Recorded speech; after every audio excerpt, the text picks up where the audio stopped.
เจ้าเจ้าเฮ็ดเพาะหรือเจ้าอันน่ะเจ้าเฮ็ดไข่เฮ็ดไข่นี่รุดก็มีได้บ่แม่ขา2 ต่อ 70ก็ได้2 ต่อ 70ตัวนี้50ตัวนี้ไก่เลิกกินป่นเมื่อป่นบ่แกงได้บ่ได้คือกันแซ่บป่นแซ่บกว่าป่นแล้วแซ่บกว่าบ่ผู้มักก็มันแซ่บหอมเฮ้ยแกงแมงแคงนี่มากบ่นี่เชื่อโอ้ค่อยขอเลาะมันก็เด้อเดี๋ยวก็สิกลับขึ้นมาก่อนพาพี่น้องเพิ่นมาเลาะเบิ่งตลาดเฮ็ดนี่อู้อันนี้หอยพี่น้องหอย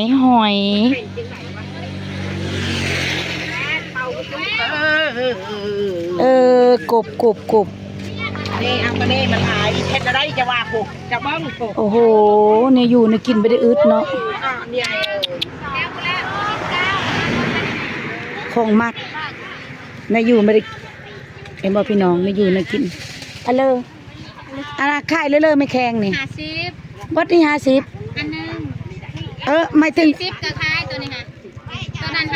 55อ๋อมันแตกต่างแบบเลยไหมคะจำนวนบ่เท่ากันเด้เชิญจำนวนนี่คือกันแม่อันนี้จักโตนี่ตัวนี้35โต35โตละจัก10เกาะ40รุ่นนี้ไม่ได้บ่ได้จำนวนอะไรมีไข่ได้นะมันไข่ได้นะเบิ่งรถทางนี่มันไข่เอาได้นี่โอ้โหของกินหายากพี่น้องเบิ่งเด้อนี่มีไข่พร้อมอันนั้นมีไข่พร้อมเนาะ40,000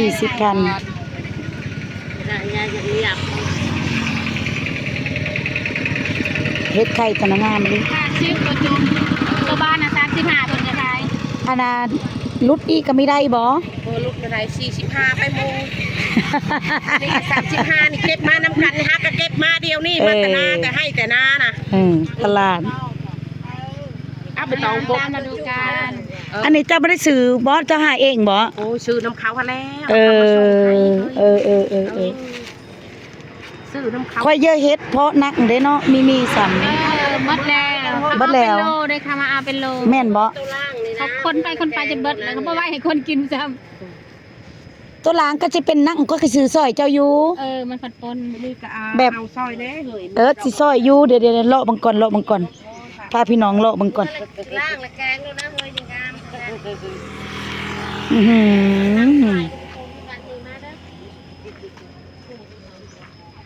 หมักม่วงก็หลายเนาะจะมาอยู่ดีๆอยู่ดีๆชิมว่าผิดกระบอก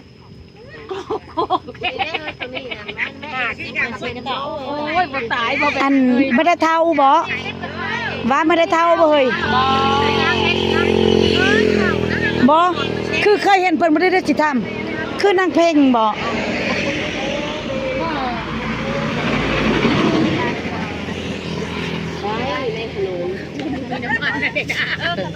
มันกรุบกรุบเพลงถนนมน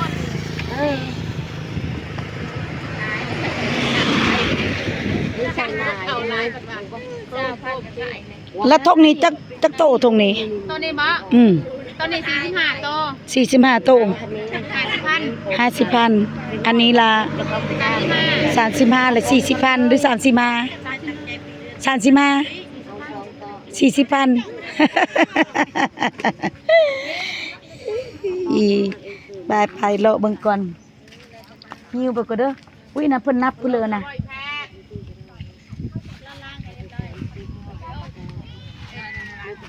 ไปส่องเบิ่งก่อนเพิ่นนับไปเลยป้าอยู่พี่ก็มีบักงามๆนี้เบิ่งดูพี่น้อง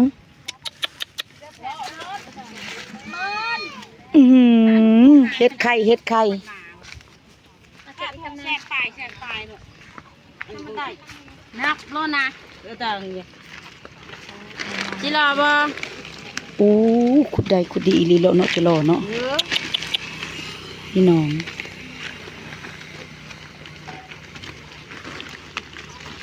เอาบ่200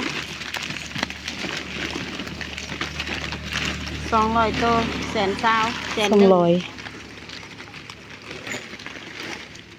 ป้ามาแต่งถุงเลยได้นี่เนาะ20,000คอยว่านะแม่นบ่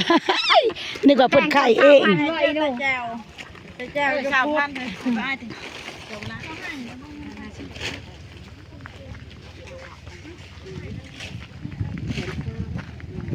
อ้ยเห็ดปวกเห็ดปวกเห็ดปวกพี่น้องจะขายต่อเลยเลยอ๋อกล่อง50สิเอาเลยเจ้าจะเฮ็ดพอบ่เจ้าจะเฮ็ดพอหรือเอาเฮ็ดปวกเด้น่ะเรามาขายเฮ็ดแล้วนี่โอ้โห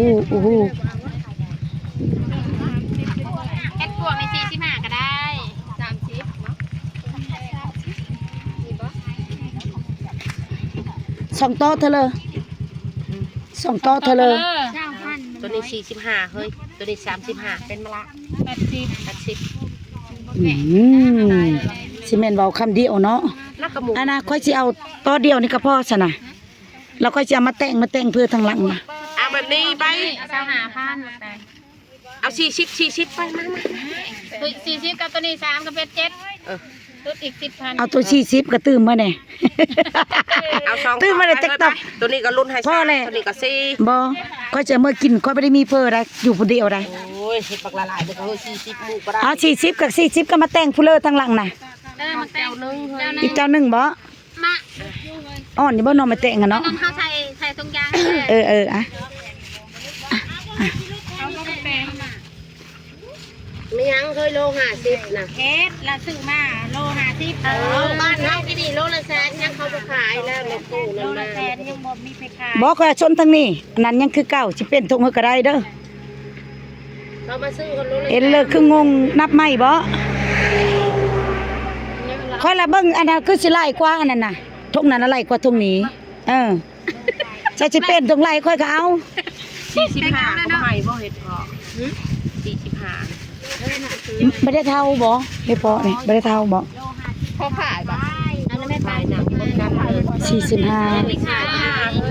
45เบิ่งดูสดๆบ่สดๆบ่ไอ้บีบแตบไปเบิ่งดูห่ายังอ่อนอยู่บ่ห่า ร้อนหันดินทรายยังอ่อน นี่ 45 150,000หมด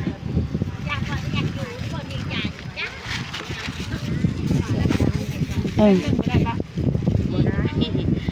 เขาซื้อแสน เอาจกในเงินนี่ แล้วขายโอ้ยดอกใหญ่ดอก ตรงเงินนั่นล่ะมีพ่อได้ส่งเจ้าสองคนน่ะมีพ่อแม่งแข้งเธอเลยเกาะ40 ได้เอากระต่ายมาบ้าด้วยเฮ็ดถูกได้ต่างนะ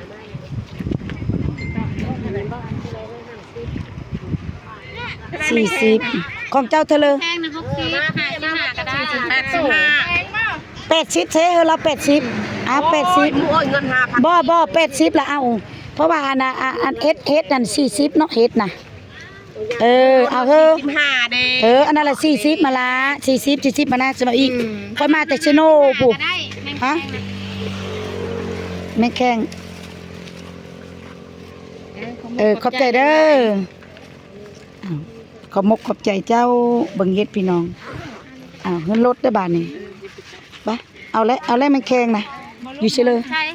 เดินน่ะโทรมาใช่ไม่แค่เลยเอา เงินจ่ายแล้วไม่เอาแม่แข้ง แค่คนเดียว สิเอาเฮ็ดบ่ฮะสิไปเชิญนะ